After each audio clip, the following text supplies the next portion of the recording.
অনেকবারের ব্যর্থতার পর এবার রোহিঙ্গাদের প্রত্যাবাসনে আলোর দেখা মিলেছে। বাংলাদেশে আশ্রিত 1,80,000 রোহিঙ্গাকে ফেরত নেবার জন্য যোগ্য হিসেবে চিহ্নিত করেছে মিয়ানমার। একে বড় অগ্রগতি হিসেবে দেখলেও মাতৃভূমিতে ফেরার প্রশ্নে এখনও পুরো আস্থা রাখতে পারছেন না রোহিঙ্গারা। রাখাইন রাজ্যের বড় অংশে জান্তা সরকারের নিয়ন্ত্রণ না থাকায় তৈরি হয়েছে নানা জটিলতা ও শঙ্কা। কক্সবাজারের উখিয়াও, টেকনাফ এবং নোয়াখালীর ভাসানচরে আশ্রিত রোহিঙ্গার সংখ্যা 12 লাখেরও বেশি, যাদের অধিকাংশ 2017 সালের 25 আগস্টের পর মিয়ানমারের রাখাইন রাজ্য থেকে সেনাবাহিনীর গণহত্যা ও নির্যাতন নিপীড়নের মুখে পালিয়ে আসে। তখন মানবিক বিবেচনায় বাংলাদেশ রোহিঙ্গাদের আশ্রয় দিয়েছিল, তবে সেই মানবিকতা পরে বাংলাদেশের জন্য বড় সংকটে পরিণত হয়েছে। শুরু থেকেই রোহিঙ্গাদের নিজ দেশে ফেরত পাঠাতে সরকার আন্তর্জাতিকভাবে নানা কূটনৈতিক প্রচেষ্টা চালিয়ে এসেছে। রোহিঙ্গাদের ফেরাতে দুদেশের মধ্যে চুক্তিও হয়েছিল, কিন্তু মিয়ানমার একজনও রোহিঙ্গাকেও ফেরত নেয়নি। এতে বাংলাদেশের উপর বোঝা কেবল বেড়েই চলেছে।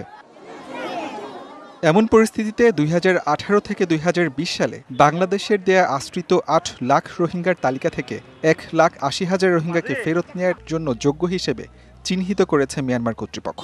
একে কূটনৈতিকভাবে বড় অগ্রগতি মনে করলেও রাজ্যটির পুরো সীমান্ত সহ অধিকাংশ এলাকায় বিদ্রোহী গোষ্ঠী আরাকান আর্মির হাতে থাকায় পুরোপুরি আশান্বিত হতে পারেনি রোহিঙ্গারা।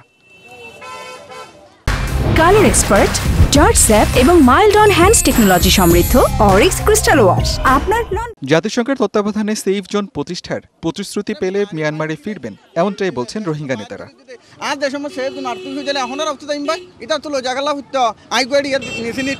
বর্মা গভর্নমেন্ট তু মদত সাহায্য যদি নবা বিশ্ব আমেরিকা তুলই মারি মগর দূর আড়াল যেতে হ আনা যাইব আর দেশ ধারে বাংলাদেশ না থাকুম রোহিঙ্গা কার কান মাঝে সেফ জোন ওরবো আর টুপি দিয়ে আর আলটিমেট সলিউশন ওরবো হিয়ান ফোনে আর দিল আনন্দ গিয়ে গই হ্যাঁ দলে আর এখন যাইব।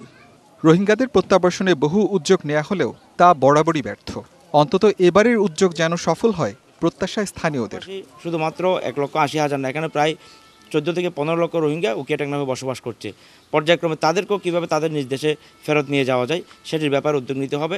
তালিকা হাতে পেলে পরিবারগুলোকে শনাক্তের পর নির্দিষ্ট প্রক্রিয়ায় প্রত্যাবর্ষণ হবে বলে জানিয়েছে শরণার্থী ত্রাণ ও প্রত্যাবর্ষণ কমিশন। ইতিবাচক এবং আশাব্যঞ্জক একটা দিক আমাদের জন্য এসেছে যে 1,80,000 রোহিঙ্গাকে তারা ক্লিয়ার করেছে। তো এই তালিকা পাওয়া মাত্র পরবর্তী যে পদক্ষেপ, রিপাট্রিয়েশনের অনেকগুলি পদক্ষেপ থাকে, অলরেডি কিছু পদক্ষেপ কিন্তু কমপ্লিট হয়েছে। পরবর্তী পদক্ষেপ মানে ফিজিক্যালি তাদেরকে পাঠানো, সেই পদক্ষেপগুলি গ্রহণ করা হবে। এছাড়া আশ্রিত আরও 70,000 রোহিঙ্গার পরিচয় নিশ্চিতে যাচাই বাছাই চলছে বলে জানিয়েছে মিয়ানমার। DVC news desk.